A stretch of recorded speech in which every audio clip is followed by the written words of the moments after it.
session, so we're hopeful. No one ruled out? Sorry? At this point, none of those ruled out? No, not at this point. So we'll look at training, see how they look, and make a call after that.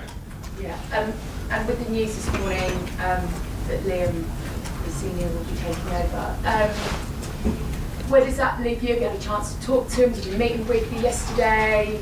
How does it look tomorrow night in terms of who's going to be where doing what? I spoke to Liam briefly last night. He's obviously really excited about taking the role. Just a brief conversation. So my understanding is he's going to be at Cobham later on today at some point. So I'm sure I'll catch up with him more on that. And the second part of your question, yeah, I've been told I'm leading the game tomorrow. So to try and do as best a job as we can, as we have done, and yeah, give him the 3 points to move on and build from. Obviously, having taken the point at Man City against Pep, did you give him any advice on the phone when you spoke to him last night? No. When you had that conversation, what are the words in terms of what he's coming into? What did you say to him? Will you say to him this afternoon? Yeah, the conversation was really brief. Probably keep most of that private if we can. I wouldn't be giving him any advice. Liam's an accomplished coach. He's had a really good start to his career. So I'm sure he's got his own ideas and own things that he wants to attack. So I'm here to support him with whatever he needs in the best way I can. So, but I won't be giving him any advice. Your paths ever crossed before? Sorry? Have your paths ever crossed before? Like if you No, coaching, actually no. Friends of friends, because it's normally sometimes throws up things like that, doesn't it? Yeah, obviously I was at Southampton when he was at Hull, and so other than watching our first team against their first team, which he done really well in those games and they played some really good football, that's the only interaction I've had. And what about you? Because obviously Pat spoke to you after the game, didn't he? And you're full of emotion, you just come off the pitch. When you kind of got home, I guess in the early hours on whatever Sunday night, Monday morning, do you have a moment to think, gosh, wow, what a 48 hours in my life? Not really. We got in really late and we was up again really early, so it was straight to business and getting on Monday morning and get ready for Fulham. So haven't had any time to think about anything else other than the next game. But what you've done is pretty extraordinary in terms of, going from an under-21 boss to being the boss of one of the biggest sides, taking on the best coaches. There must have been a moment when you've gone, yeah, that was pretty fun, I'd like to do that again. Maybe not. No, it was a great experience. It was a great challenge, something I haven't experienced before. So it was really enjoyable and I loved it and every minute of it. But it's still a football match. It's still two top teams with loads of top players playing. So there's a lot more to it than me against Pep in that moment. It was enjoyable.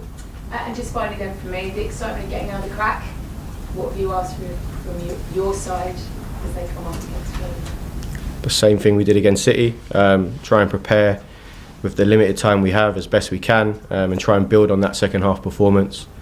They know the belief we have in them, and we just want to keep reinforcing that. Thanks, Gail. Soraya? Afternoon. So Fulham next, West London derby. I want to speak about the Man City first half. Obviously, Esteval, Enzo and Palmer playing together under Maresca. One of them was mainly always dropped because he felt that he needed that physicality. You brought on Andre Santos in the second half. What do you think you need to do against Fulham to make sure you can apply that pressure? Do you think you're always going to have that physical midfielder there? Yeah, I think it was obviously impacted by Moises being suspended. So everyone knows how well Moises has played this year, and since he's come to the club, he's a top player, potentially the best player in the world at his position. So I think he'll help us with that tomorrow. We definitely missed elements of his game in that first half, but like you said, Andre came on, was exceptional in the second half, really gave us a foothold to control the game both in and out of possession. So I'm hoping bringing Moises now not being suspended, and being available, we should be able to really control that midfield area.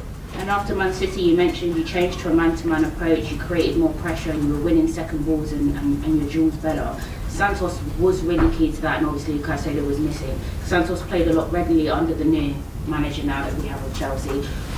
Supporters would have liked to have seen him more as well under Maresca, but do you feel he is a player that can definitely play in that 6 role? Do you see him more as an 8?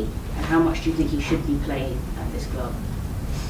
I don't think it's my place to say how much he should be playing. I thought he was exceptional the other night. He's played for Brazil. He's more than capable of playing in this side. He's more than capable of playing in the Premier League. There's not much tougher places to play than 1-0 down at the Etihad away, and they were exceptional in the first half. So if he can play that level in the second half, it's clear that he can play at this level. And the more he performs like that, I'm sure the more opportunities he'll get. He's been a pleasure to work with.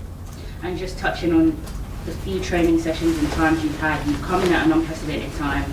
You've handled it. You said you have support from the key leadership group in the boys. How do you feel about this group in this time period and looking forward to the new manager? It's a massive time of change for everyone around the club and for supporters, and do you feel really positive and optimistic being on the inside from the players? Yeah, definitely. Really talented group, young, hungry, have shown they can play at the top level against top sides. Anyone associated with the club should be proud of the performance on Sunday, and moving forward this team has massive potential, so we should all be excited. Thank you. No problem. Thanks, Soraya. Nizar? Hi Calum. I wanted to ask you, as a sort of coach watching from afar from what Liam's done, particularly maybe his job at Strasbourg, what have you made of sort of his coaching style, what you sort of see on the pitch and the tactics and all that kind of stuff? Yeah, really enjoy watching his sides, like I did with Hull as well. Aggressive, front foot football, really good on the ball, good positional play concepts. So yeah, really excited to see the work he's going to do at this club. Yeah, and I wanted to ask you a bit, he's a British coach, he's an English coach. No English coach has won Premier League yet, so kind of wanted to ask you, what kind of inspiration do you think it provides to see somebody in a top job, and do you think that will help maybe the situation that English coaches trying to get opportunities in the game?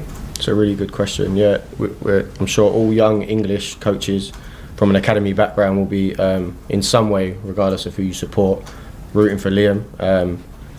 It is really inspirational for young academy English coaches to see that someone get that job of that profile.